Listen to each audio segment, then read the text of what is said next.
Rise and shine, everybody. Good morning. This is Geneva of Geneva's Closet Talk Show. How are you doing this morning? I hope you're having a fabulous day so far. It is 8:11 a.m. my time, and I've been up super early. I have been. But let me just say hey to everybody. Hey to all of the subscribers, closet seekers, ladies in blue, whenever you get in here. And the people that's just going to be sitting there watching, that's not going to be saying anything, that's all right. That's all right, because if it wasn't for me doing the news, I wouldn't say anything either. I get you. I'd just be sitting there watching. But, yeah, I've been up early. I think I got up at like 3 o'clock this morning because my daughter, Jasmine, called this morning. And hey, Malia, how you doing? My daughter Jasmine called from Japan this morning, and I don't think she got her times all the way together because she's 15 hours behind us. She don't never. I don't know how long she gonna have to be there before she get her times and stuff together. But that's all right. She called at 3 some, then she called back at 4 some, and then we stayed on the phone till like 6 o'clock this morning. So I was really happy to hear from her and see that everything was going fine. Y'all see that email address, right? If you want to contact me, email me at genevascloset22@gmail.com. That's closet with 2 T's, 22@gmail.com. Yep, that's how they go. And make sure you follow me on Facebook at Geneva's Closet. I'm just trying to, because I had paid for these things. I might as well use it. Let's run it again. Is you gonna come up again? Matter of fact, no, we gotta run that 2 times because I paid for this. where you at? There you go. One more time. All right. Facebook at Geneva's Closet. But oh, okay. Well, I guess a third time. Because I had paid for this. Whatever, people. But anyway, what was I gonna say? Oh, and make sure you like and share this video and subscribe to Geneva's Closet if you haven't already done so. This is my favorite scarf, even though it looked like a picnic table thing, whatever, tablecloth. This is my favorite because it's easy. It's very easy for me to put on since it's so long. But anyway, let me stay focused. Hey, everybody. I don't know what we're going to do for the news today. I'm just keeping it real. I really don't know. I had a few things on my mind, but I'm too focused on my research for Black history. The research I did for Black history. So let me tell you what happened. What had happened last night. I don't even know what happened. Oh, that's what it was. So the other day I had been doing some research. I don't even know why I was doing this research, but I ended up going in my app store and looking up to see if they had any Black apps. If any Black people had made some apps letting you know where you can purchase or find out about Black services or Black-owned products, okay? So in the midst of doing that, in my Apple Store app thing, I see it's a whole bunch of apps in there that Black people made called Black this, Black that, Black whatever. So I found one that's called Black History. So I put it on my phone because I said I was going to check in there to see if there's anything interesting that maybe I can talk to you all about. So this was like 3 days ago. So yesterday I remembered, oh, wait a minute, don't I got that app on my phone? Let me check it out, because if it's nothing good, then let me take it off my phone and, free up some space, because I definitely need space on the phone.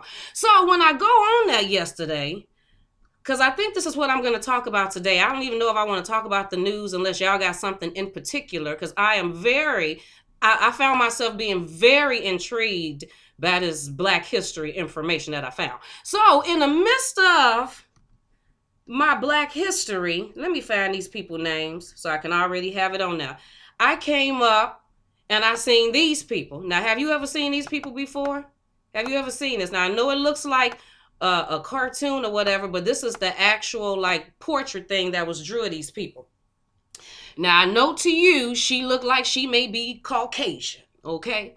I know that's what you saying, Geneva. Is you putting another Caucasian looking person up here again? Oh, Geneva, really? You gonna put a Black man that unmarried a white woman, and that's what we gonna talk about for Black History Month? Nope, she's mixed.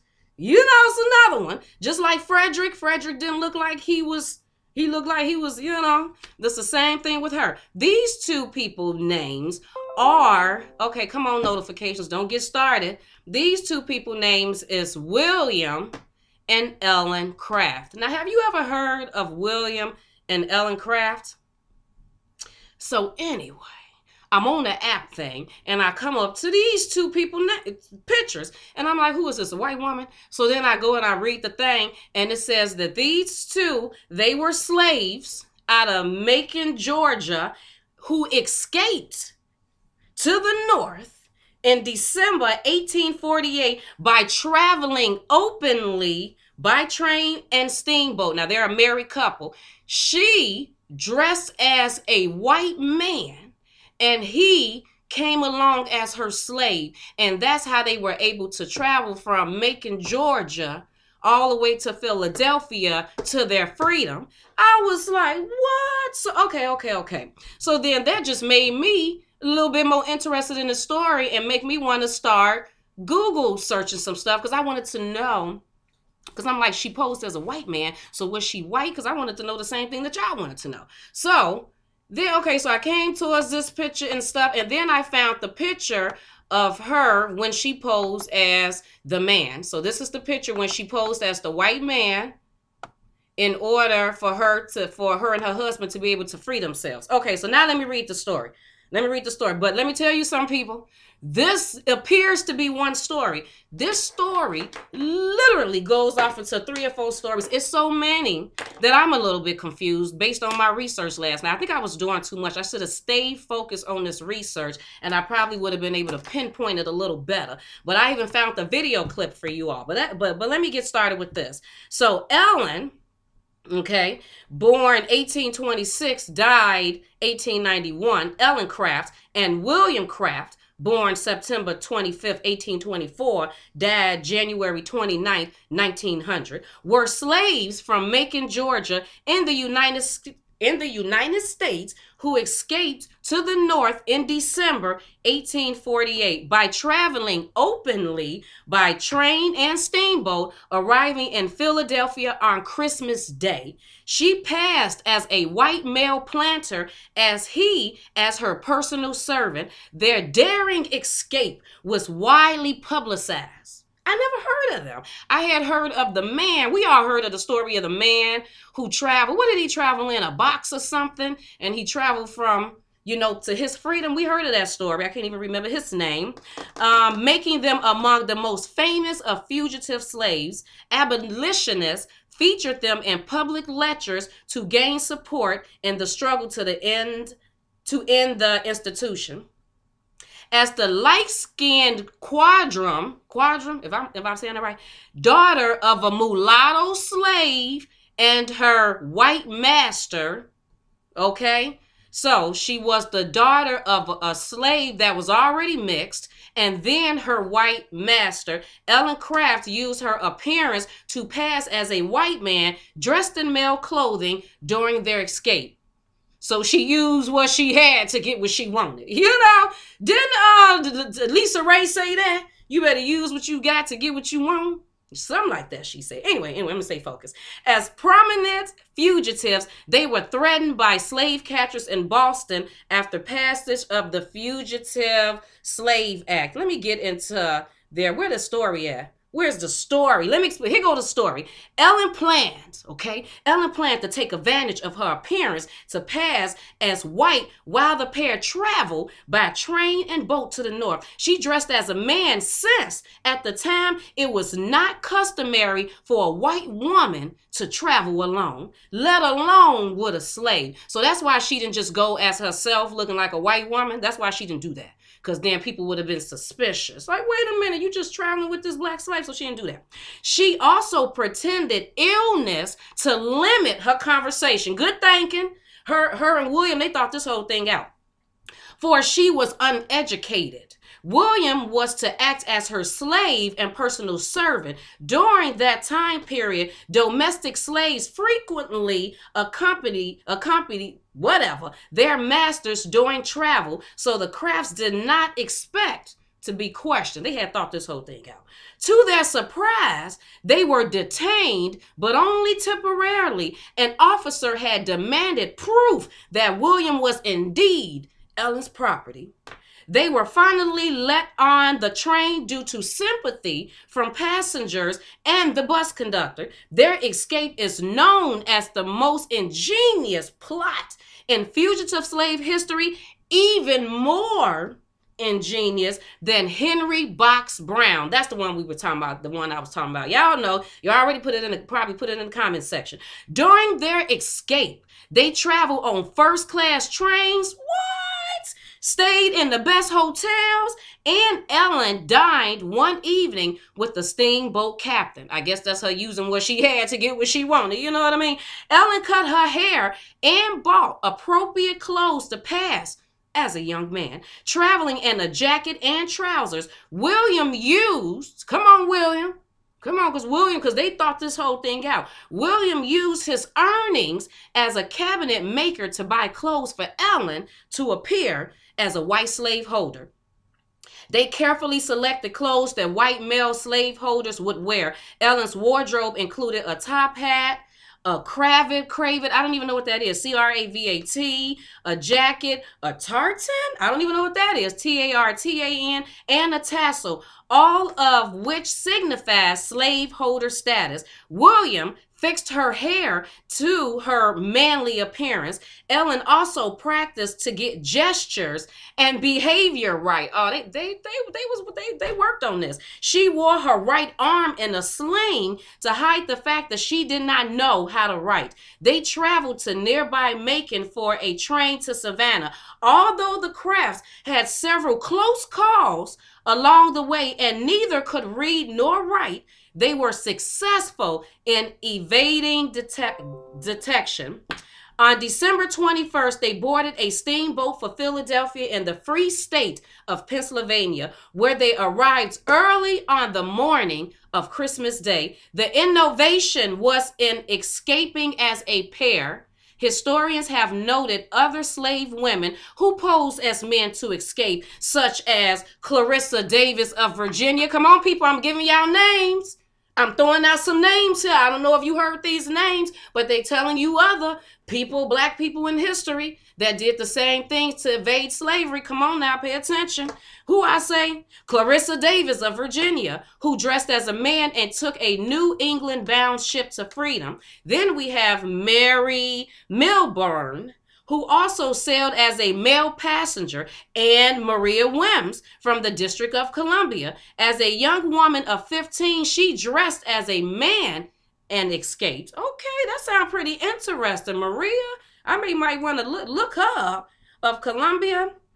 Soon after the Crafts arrived in the North, abolitionists such as William Lloyd Garrison and William Wells Brown encouraged them to recount their escape in public lectures to abolitionist circles of New England. They moved to their well-established free black community on the north side of Beacon Hill in Boston, where they were married in a Christian ceremony. Ellen Craft posed in her escape clothes for a photograph. The basis for the engraving included with this article. Okay, so then that's her right there when she had posed. It was widely distributed by abolitionists as part of their campaign against slavery. Like her actions, her image as a man challenged viewers' assumptions about something of gender, race, and class. Now let me go back to let you know a little bit more about them. How about I do that? Let you know a little bit more about them. Ellen Craft was born in 1826 in Clinton, Georgia, to Maria, a mixed-race slave, and her wealthy planter master, Major James Smith, at least three-quarters European by ancestry. Ellen was very fair-skinned and resembled her white half-siblings, who were her master's legitimate children.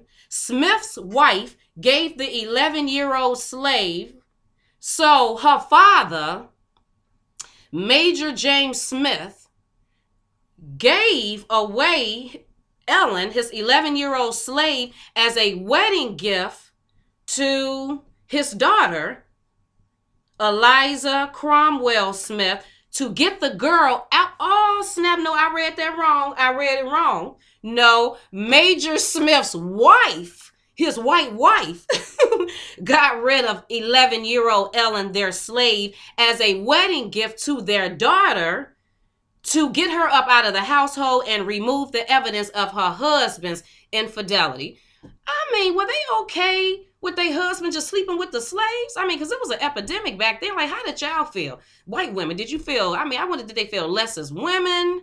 I mean, you know, because he could have went and easily cheated with any other white woman, but why bother the black slave? Wasn't she supposed to be just the dirtiest, monkiest, blackest, filthiest, you know? But then you sleeping with the slave, and then the wife gets mad and gets rid of the slave. Anyway, his daughter, after Eliza Smith married Dr. Robin Collins, that's the daughter who got her sister, because it was really her sister, as a slave gift. She took Ellen with her to live in Macon, where they made their home. Ellen grew up as a house servant to her sister, which gave her privileged access to information about the area. William, okay, was born in Macon, where he met his future wife at the age of 16. His first master sold him to settle gambling debts. Before he was sold, William witnessed his 14-year-old sister and each of his parents being separated by sales to different owners. William's new master apprenticed him as a carpenter and allowed him to work for fees, taking most of his earnings. At the age of 20, Ellen married fellow slave William Craft, in whom her master Collins held a half interest. Craft saved money from being hired out in town as a carpenter, but not wanting to rear a family in slavery. During the Christmas season of 1848, the couple planned on an escape. Eventually, they had 5 children together who were mostly born and reared during their nearly 2 decades of living in England. The Crafts went there after the Fugitive Slave Act of 1850 was passed, as they were in danger as a prominent fugitive slave couple of being captured in Boston by bounty hunters. And just to let you know, just to throw in a little FYI, that when the people in Georgia found out, you know, the news had went around, so you know that they felt some sort of type of way. They sent people to Philadelphia, to Boston or whatever, to come pick them up. But the white people and, no, let me say this, the black people and the white people wasn't having no parts of it. You know, they said absolutely not. So then I think that's when they end up figuring out maybe we need to leave from this area then, just in case they try to come back. And I think that's where the England thing came from. Captain the bottom. Their children were Charles, born in 1852, William, born in 1855, Broham, born in 1857, Alfred, 1871, and Ellen Craft, pay attention to that name, and Ellen Craft, born in 1863. All born in England. When the Crafts returned to the United States after the American Civil War, 3 of their children came with them. So now let me tell you how the whole thing went. So I'm sitting up here reading this story, and then, oh, that's what it was. I was reading the story, right? Now, I had these 2 pictures, but I always need to know, is there more pictures? You know, because I want to show y'all all the pictures that I can possibly find. So in the midst of me Google searching pictures, I come across this picture.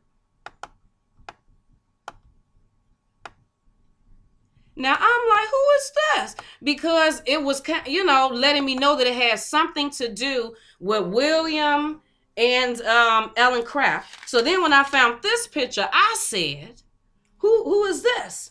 And then I end up finding out that, okay, then when I said that, I end up coming to a page. Oh my God, phone, stop ringing. Then I ended up coming to this page. So I'm really trying to show y'all the chronological order of how I found these things. So then I end up coming to this page. Let me see if I'm on the right thing. I don't know if I'm on the right thing or not. Okay. Then I came to this page. So I was like, okay. And it says that this is a picture of Bessie Trotter Craft, Ellen Craft, and Virginia Craft. So I'm like, okay, so what are these people their children? I've been on this laptop all this time, and then the laptop want to wait for then all of these notifications to come up.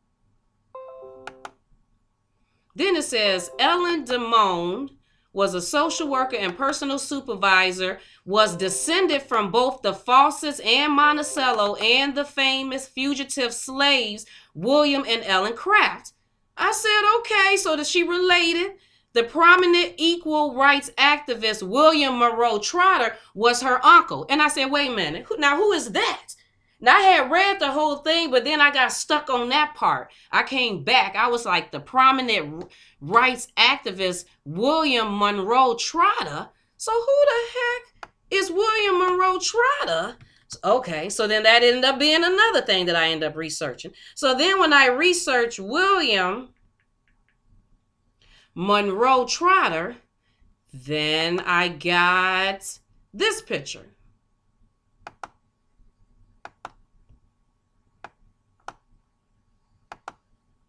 Okay, so then I'm like, okay, so this is William. Then I said, let me read about William then, because I'm very confused on what is going on right now.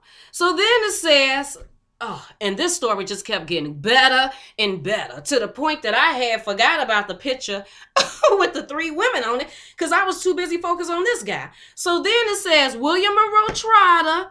It says born August 7th, 1872. No, April 7th, 1872 to April 7th, 1934. So then I started calculating that. I was like, 10, 34. I said, so he died at 50 years old on his birthday because he was born April 7th, 1872. He died April 7th, 1934. I said, so he was just shot. He was, what, 7? I don't even remember what age I said because I was 72, 82, 92, 2, 12, 23, 30, like 60 or something like that. Okay, it says he was a newspaper editor and real estate businessman based in Boston, Massachusetts, and an activist for African-American civil rights. He was an early opponent of the race policies of Booker T. Washington and an independent African-American newspaper he used to express that opposition. And he contributed to the formation of the National Association for the Advancement of Colored People, the NAACP. So then I was a little interested in knowing a little bit about him. So then it says that, first of all, Trotter was born into a well-to-do family. I would say he was? Why is that? Then it said Williams was the 3rd child and first to survive infancy of James Monroe Trotter and Virginia Isaacs Trotter. I was stuck on these names.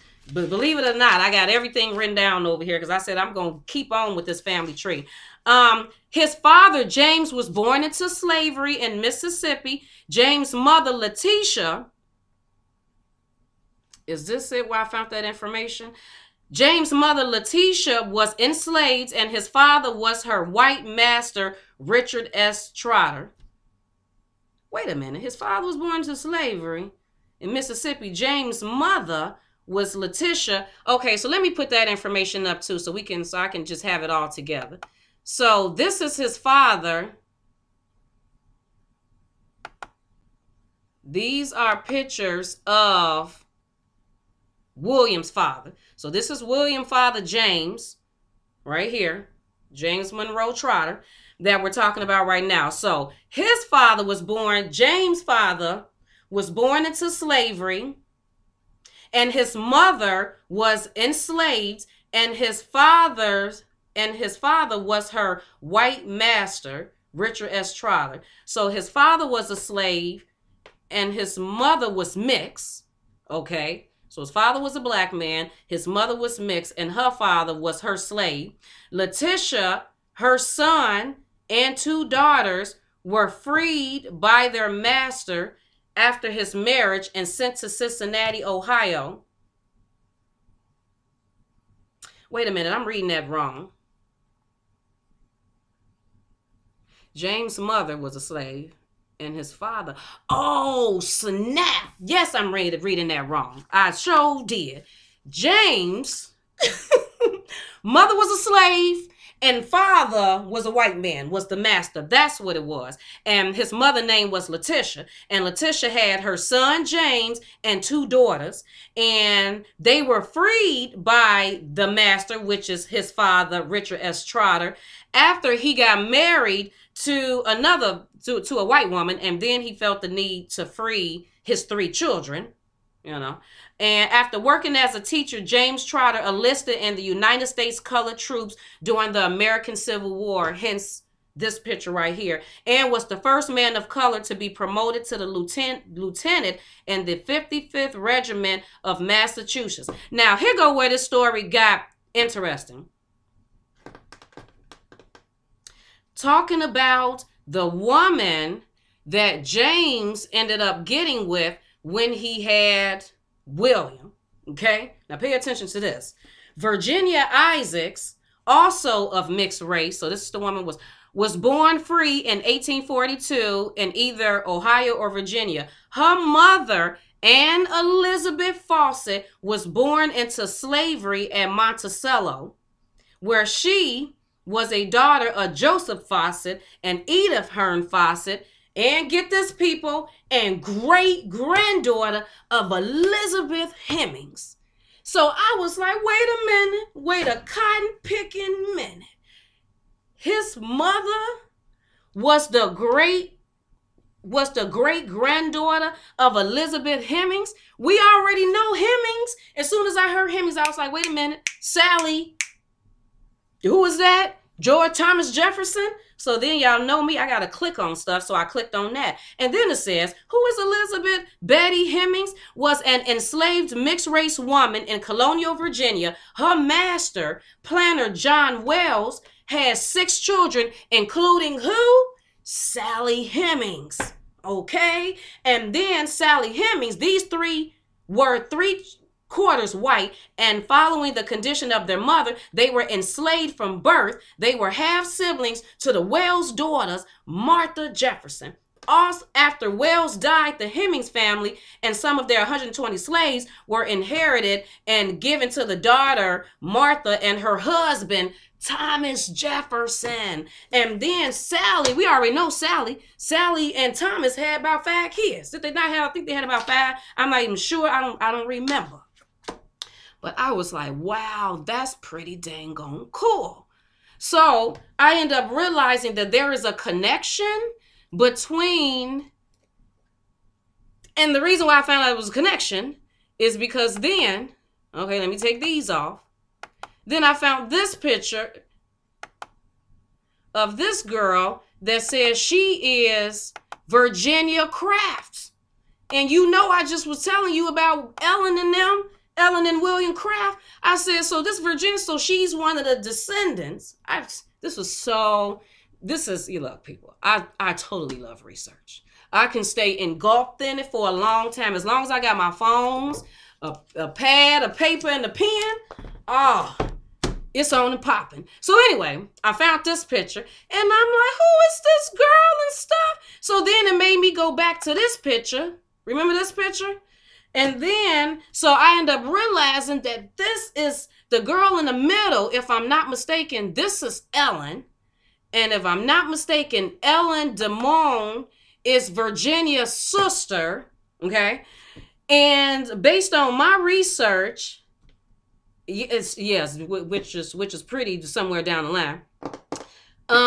Somewhere between somebody from the Fawcett side, somebody from the Hemings side, marry somebody from the Isaac Craft side. Something happened where they all came together, and that's where then I found this picture. I said, there go Virginia. There go Virginia. So this is her. So first we seen her when she was 15. And then this is her as an adult with some of her other family members. And then I found another picture of her by herself. Where is that picture at? And then there go another picture of her by herself. And I was like, wow, this is pretty dang on cool. This is pretty cool. So then I got stuck on doing the whole timeline thing because I'm trying to figure out where Virginia Isaacs' great-grandmother who had. So what I figure is that Virginia Isaacs, remember Williams, the old boy that was on this side, Williams' mom, Virginia Isaacs, Virginia's great-grandmother was Betty Hemings. So then her grandmother had to be one of Sally's, one of the children, one of Sally's kids. That's what I was thinking. This is what I was thinking. Had to have been one of Sally's kids, and then Sally had Joseph. That's what I think would happen. Had Joseph, and then Joseph had Anne Fawcett. It had to go like that. Elizabeth had Joseph Fawcett. Joseph Fawcett had Anne Fawcett. Anne married Tucker Isaac, and then this is where this whole Ellen Craft Damone and Virginia Craft and all of this other stuff is coming from. So anyway, after seeing all of that and then going to that page that I just showed you all, this story is just so interesting. And then I don't even really think I'm done. I think it's more to it. Back to this. That's where I found this video. The video of the mother of Ellen Damone. It's talking about her mom. Like, you know, how cool is it to actually, I mean, because, you know, like my grandmother is not alive. So my great-grandmother definitely not alive for me to go back and ask her any questions of things. Now, y'all know how inquisitive I am. I done already asked my grandmother 99 questions when she was alive. But, you know, I was younger then. Now I'm 40 years old. I would love to rehear those stories because then I would definitely ask her more questions on how she felt. What was she thinking at the time? I mean, I really would like to know. So when I came across this video, I was very much intrigued. Very intrigued. I think it's really cool to keep the history in the family and to actually have a video of it. So I'm going to show you. We're going to play this video, and it's only like a minute long. But this is Ellen Damone. Ellen Craft Damone, a descendant of William and Ellen Craft, and William Monroe Trotter and James Monroe Trotter and the Hemings family and Thomas Jefferson. I mean, look, people, we can go on because they got a lot of, you know, stuff going on. But anyway, here we go. Thank you very much for coming because as you can see by the array of things that we have around us, different photographs and things of the family, we are not an organized oral history family, but we do have lots of things. And the reason is because of my mother. Look at that picture. There go these two pictures. She was in college in Maine and was the first black woman to live in the dorm at Bates College in Maine in 1936. She always followed the stream of William Monroe Trotter. And her other side of our ancestors, William and Ellen Craft. So my mother's parents were two families that married, the Crafts and the Trotters, and both were freedom fighters in their own way.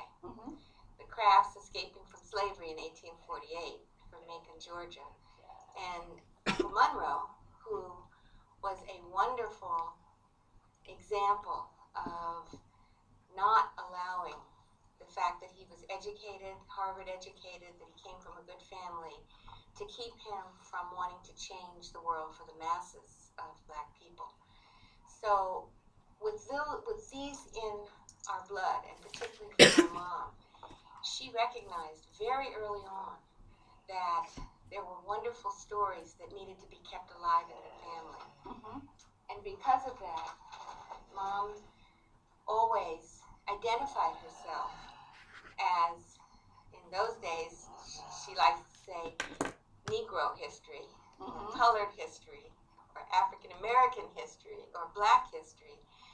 And so she's worked to keep the stories alive, to collect the papers without any, I would say, real direction from any scholars. Her instincts have really preserved all the things that we have today and are the basis of the Kraft Trotter collection at the Bancroft Library at University of California, Berkeley. Yeah, so there go that little clip that I found. Okay, just stay with me. Okay, there go that little clip that I found, and then in the midst of me looking for stuff, I actually found this, where we have Peggy Priestley, and that's the woman who was just talking about her mom. She has other videos up here talking about the whole, you know, Kraft and Trotter situation. And then, because in the midst of my research, I also heard something about some Monticellos. I know I heard something about some Monticellos. Ain't that over here? I know I did. Where is that at? There we go, right there. Was descended from both the Fawcett's of Monticello. And then what is this? The Levi slaves Monticello. I don't know, but I figured that this probably had, but maybe it don't. I don't know. But I definitely want to check more into this because I'm very intrigued by their family history. And yeah, and then especially this whole Kraft Hemmings thing. So I guess it goes like this. There was the Elizabeth Hemmings. She had Mary Hemmings Bell, who had Joseph Fawcett, who had Anne Elizabeth Fawcett Isaacs, who had Ellen Kraft Damone, which is, I think, that older lady. And I think that William Monroe Trotter is her uncle and James Monroe Trotter is her grandfather. I don't know. I'm still trying to write it down and get it all together, people. But yeah, I didn't even put the Black History background. I don't even know what happened with the Black History background, but I forgot to put it up there. But yeah, that's what I was stuck on, doing this part of the history, stuck on that. And still not even done on trying to figure it out. My timeline is definitely off somewhere. But to let you know a little bit about William, they said William committed suicide. What the hell, William? Y'all know who William, the one I was telling you about. Where's William at? They said William basically committed suicide. Now, and remember, he came from a prominent family. He didn't have to go through the things that his mom and dad went through. His mom and dad tried to have 2 children before him. Both children passed away. Then they had him. So he was their first child that they were actually able to have.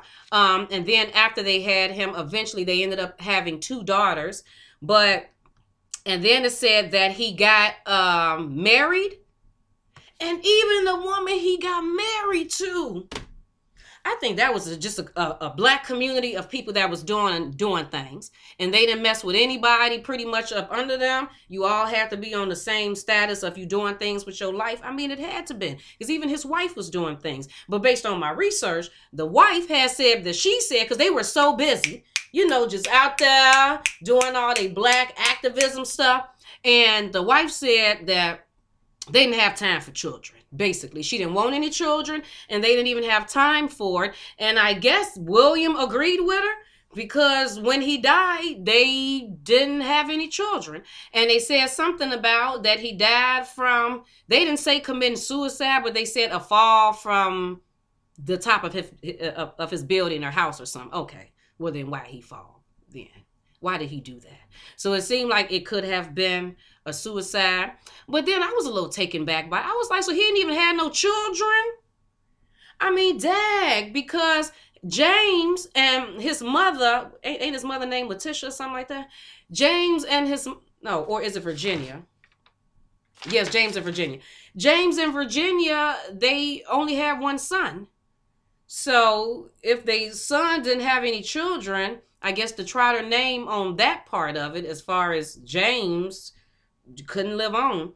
I don't know. For some reason, I found that to be a little sad just because they got, you know, just such wonderful things that they've done and stuff. So I was like, okay, he didn't have any kids. I wonder how his father would have felt about that, knowing that his only son didn't have any children. But then again, I want to know what was going on with him that would make him appear to have suicide.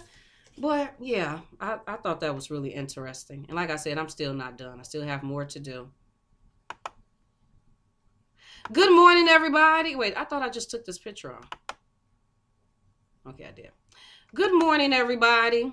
Me too, Ty. I wish I can find out some information about. Well, I guess I got a little information. My family, on my mother's side, my family story goes a little like, I don't know, it's saying my video output is low again.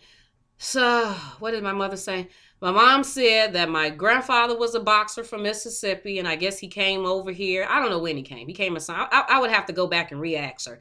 But he came from Mississippi with his sisters, or I don't know how they all came up here.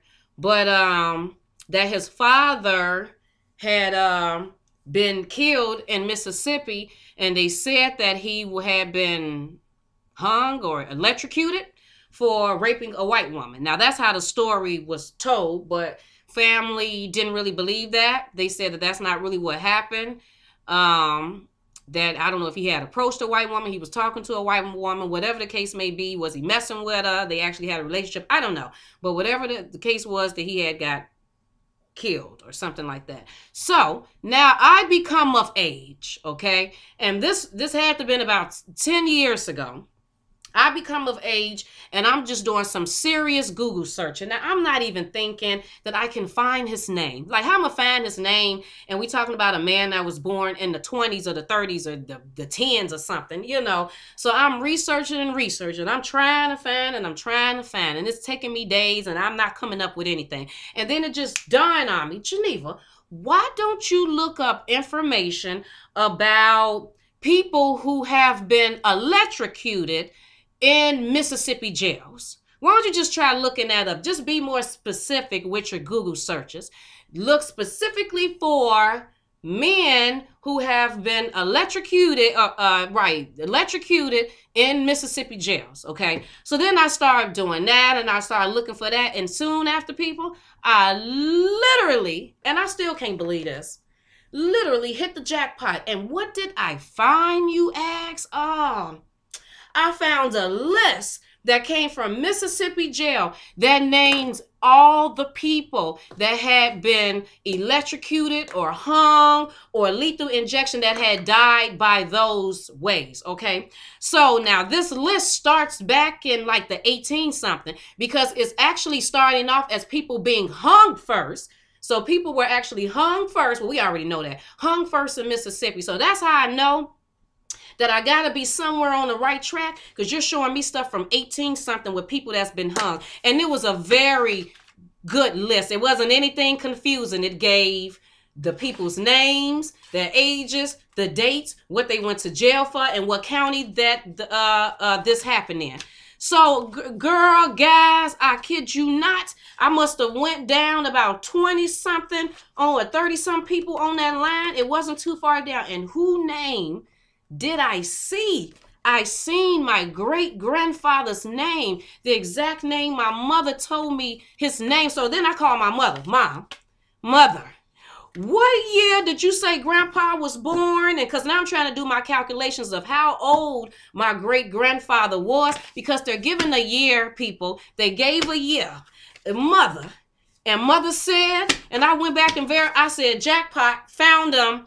31 years old. He was electrocuted May of 1930 some years old. And I can't even remember what county in Mississippi. And what did the charge say? It said rape. I said, here you go. I said, Geneva, you're pretty good at this.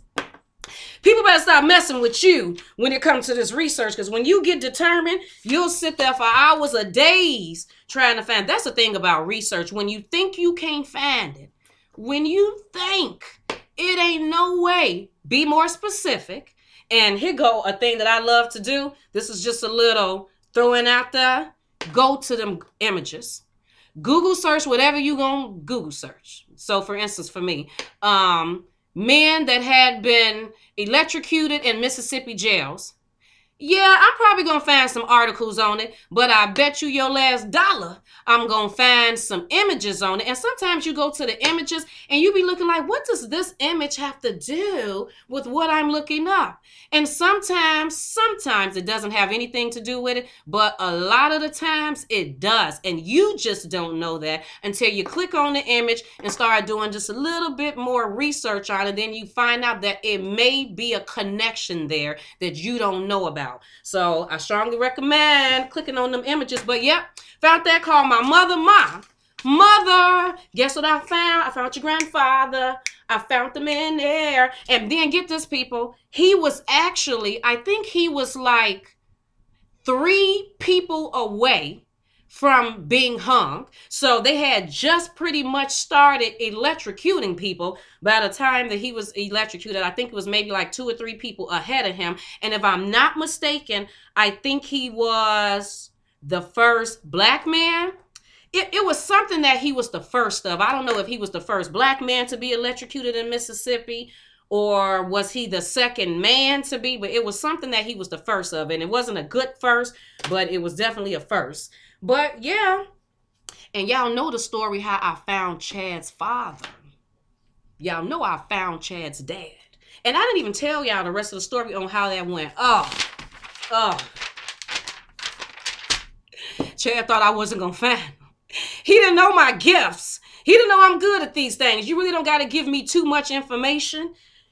I mean, the more information you give me, the better. I mean, don't get me wrong. The more information you give me, the better. But you don't really have to give me that much information.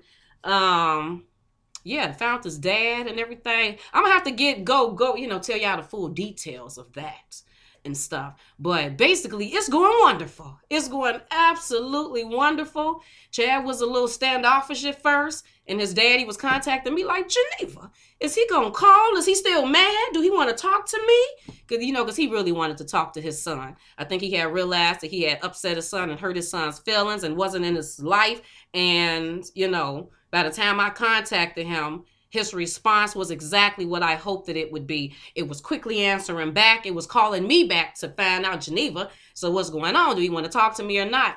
And by the time they did talk, Chad was a little bit standoffish, which makes total sense because you don't know, what's going to happen. You don't want to get your hopes all up for something that's, not really going to be. But it is going very well. And I am very happy for the both of them.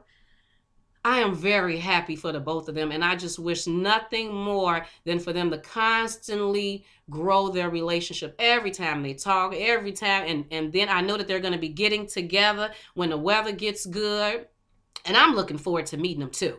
I really am, and I'm looking forward to him and Chad doing some music together because Chad's dad plays the saxophone. He's like a musician. Very good musician. That's one of the ways I found him was I think I found his name first and some of his videos second. But right, I would love to see both of them sitting there doing music and stuff together. Make my heart feel better. Make it feel better. But that is the news and stuff for today. Basically, let me see what y'all talking about. Let me see what the people is up here saying. Good morning, Miss LaShawn. I seen that you called me last night. Girl, I fell asleep early. It don't take too much for me. I told y'all I'm an early bird. Told you I'm an early bird. So yeah, by the time you call, I was out of there, and I noticed it this morning when Jasmine called. Both sides of my mom parents, I should say. What you say? Matter of fact, I can't even look at the comments right on there. Let me look at it on here. Thank you, Gifted. Yeah, I'm happy for him too. Good morning, JLM. How you doing this fabulous morning? I just want to go work out and swim and live my life. Like, that's all I want to do. I don't want to bother nobody. I'm not trying to start none. I just want to go swim, go work out, either or, both. I probably want to do both and just live my life.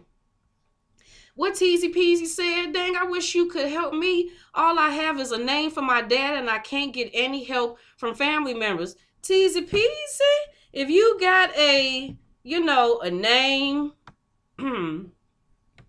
a name where he could possibly be from, where he was from, where did he used to live, do he have any children, do you know their names, you don't know their names, how many have you heard, do you know what school he used to go to, do you have around him, do you know his mama, his daddy, you don't know anybody, any siblings, I mean, if anything else would be really good at trying to locate them, trying to find somebody. Have you seen the news on Trump? No, what happened with him now? What Trump do now, Caroline?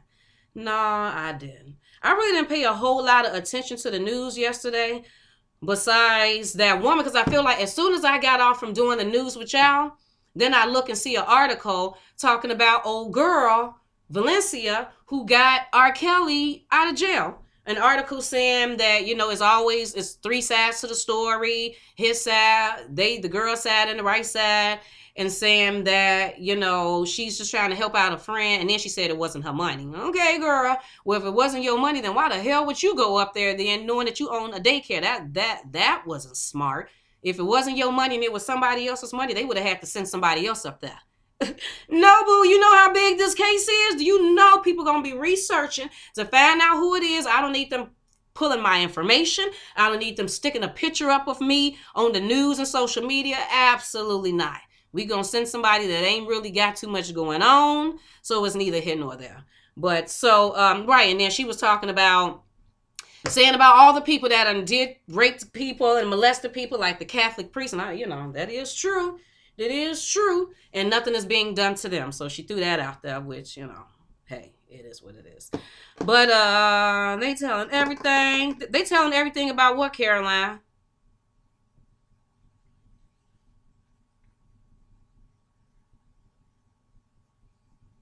Charlene said, my grandfather was told right before he died that he was adopted. How would we find that information, or about the biological? Let me see. What would I do if my grandfather told me that he had been adopted? I would want to know who was his adoptive parents, who raised him, where was he adopted from? Can anybody find a death certificate? Can I get a birth certificate? I would just kind of go there first. I would definitely go there first. Find out some information about his family. You know, because sometimes you would think that you can't find information out about people on because they're a little older. So you think in social media land or Google land, you might not really be able to find some information out about them. And you can. And I'm not talking about paying for the information too. Because when I found that information out about my great-grandfather or even Chad's father, ain't nobody paid for no Ancestry.com. You know, they always try to do things to make you have to pay for some stuff. Let me try to do the free version first. Let me work that first, you know. Because, you know, I don't want to spend a whole lot of money if I don't have to. And then with that ancestral thing or whatever, Ancestor.com, you end up forgetting that you done signed up for the free trial. And then the next thing you know, a week or something later, they done sat there and pulled however much out of your bank account. And I tend to forget that I done signed up for something for free trial because I'm trying to hurry up and get that information. I don't really want to be signed up with you. I'm really just trying to use my free time to get whatever information I need. I end up forgetting. So for that reason, I would like to try to do stuff the free version, the free way first. And then if I need to go to ancestral.com or whatever, then I would, you know. Do good on your exam, Uno. We praying for you, girl. You gonna rock it. You gonna do absolutely fine. What Deanna Johnson said, I've eaten at her restaurant in Blue Island. Girl, how's the restaurant? Why Miss Johnson holding all this information? Ain't told nobody nothing. Girl, so how the restaurant? Is the food good? What type of food they got? So I've seen she's white. So she's white. Have you seen her in person? What type of restaurant is this? Was it packed? Blue Island, what is that, a good area? Girl, you know you can't be coming on here saying that. You see what I mean? You see what I mean? As soon as they put her information out there, Deanna was like, I done ate there. I know who they talking about. I done been to Blue Island. I done ate there before. See? That's what I'm talking about. She shouldn't have went there. I wouldn't have never. I would have been like, all right, I can't do it. I'm going to go see if I can find my cousin or something, see if they can come buying you out, but not me. We sending prayers to Charlene. What happened? Charlene said, my brother-in-law was shot by the police yesterday in Chicago. He is in critical condition. Oh my goodness, Charlene. Our prayers definitely go out with you, your brother, and the whole family. Why was he shot by the police? I mean, like, what was he doing? Was he driving in the car? Was he walking down the street? They was bothering him? I mean, like, what happened? Ain't it always something? Ain't it always something? Girl, you gonna rock that test, Uno. You gonna rock the test, and we would like to know the grade. Okay, we do want to know. You ain't got to give us the grade. If it's a C or a D and you just passed, okay? You may not want to indulge that information. But at least let us know if you passed or failed. We all want to know how you did on the test. Good morning, Jackie girl. How you doing, Ma? Look at Jackie looking all lovely this morning. Jackie, like, how you know how I look, girl? You got melanin, don't you? Let me see that melanin. Yep, you looking fine. You all right this morning, girl. Hey, Darnell. Did I say hey to Darnell? I don't even know. Good morning, Darnell. How you doing? Okay, Ono says she got it. She gonna let us know. It's always something. Everybody said they sending you prayers. Charlene. Bentley Romeo, you not even supposed to be in here. Then you in here whining. Sit down somewhere. Man, this dog, no, he do the most. Yeah, Lisa, you know what? Just to throw this out there, everybody, yes, I did get your emails. And Lisa, it's crazy that you say that because before you sent me, matter of fact, let me write this down before I forget. Before you sent me that email about the Momo article thing, which I still need to read, that morning I was posting and I seen something about a Momo thing and parents, let your children know to beware.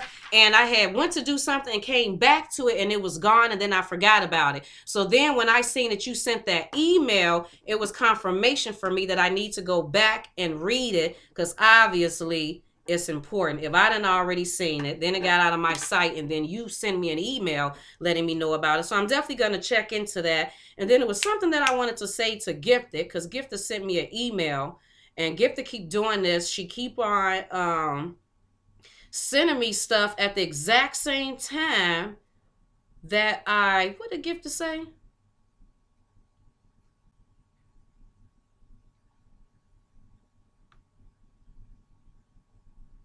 I don't know. Was it this or was it something else? Oh, I don't know. I don't even know. I'm going to have to go back and read it. But thank you so much, Gifted, for sending me that email in the morning. I thought that was really beautiful. But did you send me something yesterday? You did. I knew it was. You did send me something yesterday.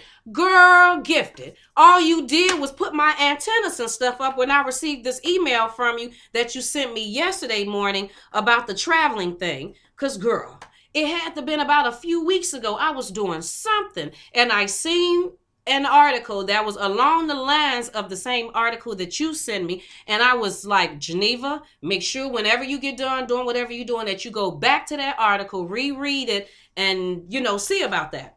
And I think I forgot about it. I'm going to have to start writing things down because I have so many thoughts that I'll end up forgetting some, and every thought is important, so I don't really need to be forgetting any. So when you sent me this email, I was like, there she go again. Is she reading my mind?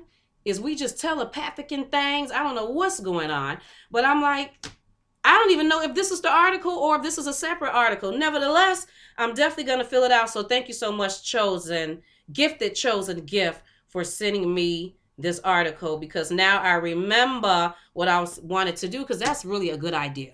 It really is. So, and yeah, that's to Gifted. I be like, Gifted, she be reading my mind. I don't know what's going on. If we got damn near the same mind, I don't know. But you're pretty good at that. You're definitely good. Definitely reading my mind. Is YouTube allowing the Momo mess to remain posted? They are great for censoring, but this foolishness remain visible to children. You know what? I just read something about YouTube not allowing certain things to be on their platform that's targeted at children. So I'm going to have to read the article myself and then go back to see, can I find that article that I'm talking about as far as YouTube? But yeah, I don't even really know what y'all talking about. So I can't even. Ty said, yes, I sent you Momo. Yep, Ty, you sure did. You sure did send me that, because I seen that this morning. Let me just say this to you all, since I have you here. Let me say this to you all.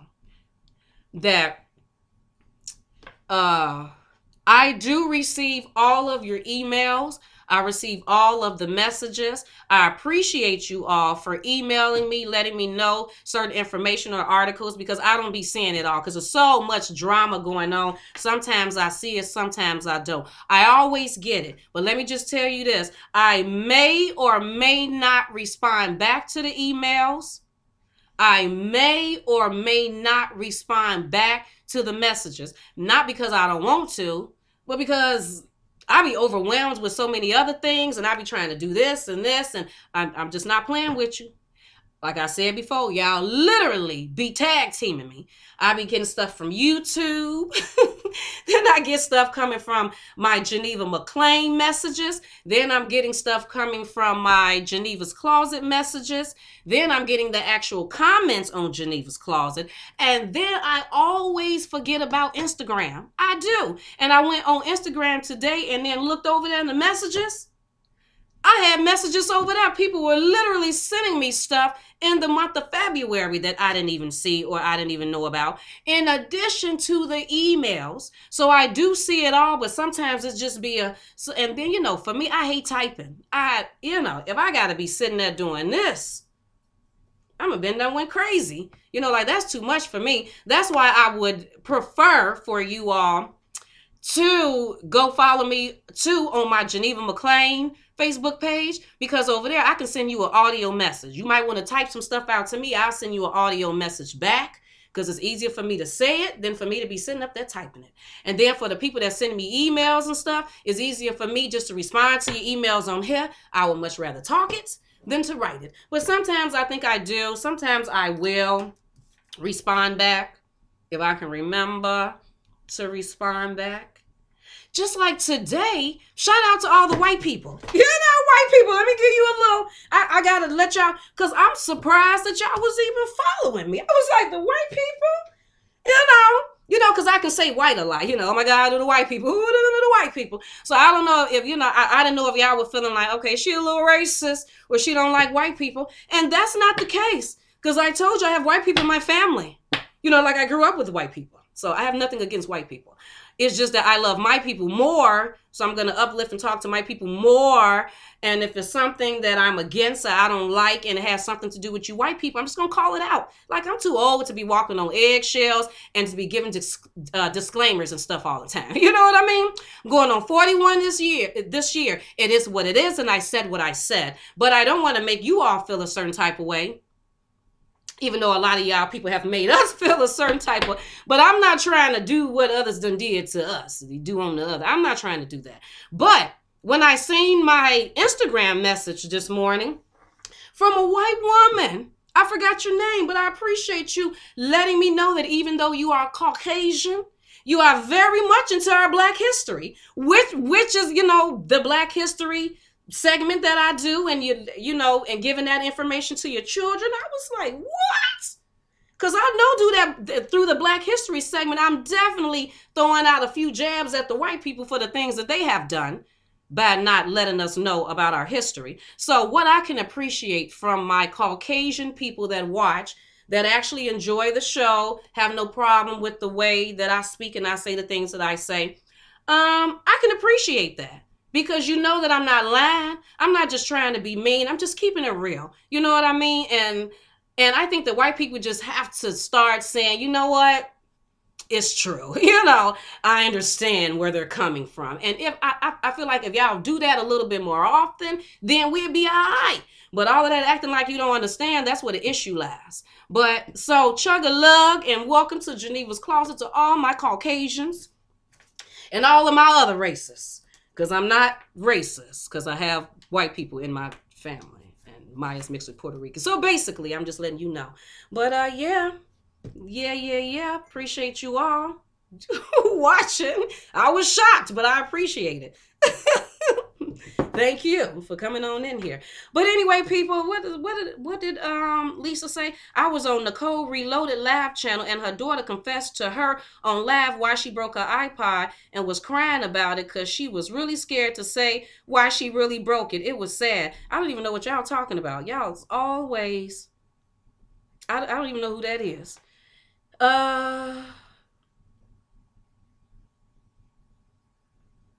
Lisa said, my sister's father is Italian and my nephew has blonde hair and blue eyes because his father is white. Right, and the same thing happened in my family. My grandmother has 4 children. Her first 3 children are by black men, and her last child, my auntie, is by an Italian man. So, all my life, my auntie's super light skinned. Her mama black, her father Italian. She got, and I think my first cousin's father is, I don't know if his is Mexican or Puerto Rican, but I don't know. Then she had my first cousin, which he went around all day long with Jordans and Nikes and stuff on. And black people wanted to jump on him because they like, why you acting like you black? And grandma had to come out with a pistol and let people know to leave her grandson, the son alone. She'll shoot the shit out of you for bothering her grandson because he's black. So we have to deal with that. And then my auntie, the third child, she had 2 kids by 2 Mexican men. So 2 of my cousins is mixed with Mexican. And then I have a child by a Puerto Rican. And then my cousins that are mixed with Mexican, they go get with Spanish women and white women and have their children. So we are definitely a rainbow over here. The McLean part of the family, not my mother's side. My mother's side is black. But on my father's side, we are definitely a rainbow over here. So I can never be, but I can speak my truth. Now that I can do. Definitely speak my truth. Thank you, Miss Marie, girl. Cookie said, I love typing. You used to be a legal secretary and had to transcribe. You know what, Lisa? I like typing, but I have nails, and I refuse to cut my nails. Because I took typing my sophomore year of high school, and back then, it's been a minute, but I think back then I used to be able to type like 60, 70 words per minute back in those days. So when it came to typing, when I didn't have these nails, oh, sucky. I could just be getting it in all day, and space, and then 549, space, all day long. The nails, it totally slowed me down. Now I'm just sitting up there pecking at stuff.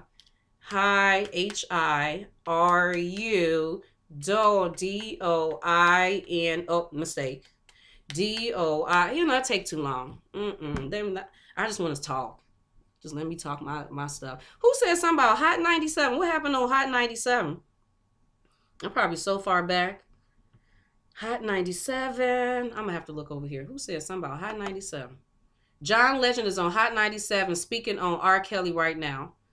Okay, John. All right, John. Okay. Go sit down, John. We don't need John Legend speaking on R. Kelly. There's enough people speaking on John. John can go sit down. No. There are things that we be wanting the celebrities to come out the woodwork for. Where are the celebrities to help Dr. Umar with the school? Where are the celebrities at for that? Do they not hear that Dr. Umar is trying to get this school? They don't got no accountants or lawyers to go over there and check his books and records and stuff themselves to make sure everything is legit. And then if they see that this man is legit, be like, you know what? We see what you're trying to do, bruh. Let us try to help you out with this to build this school. Go talk about that. Go talk about Dr. We already got Surviving R. Kelly.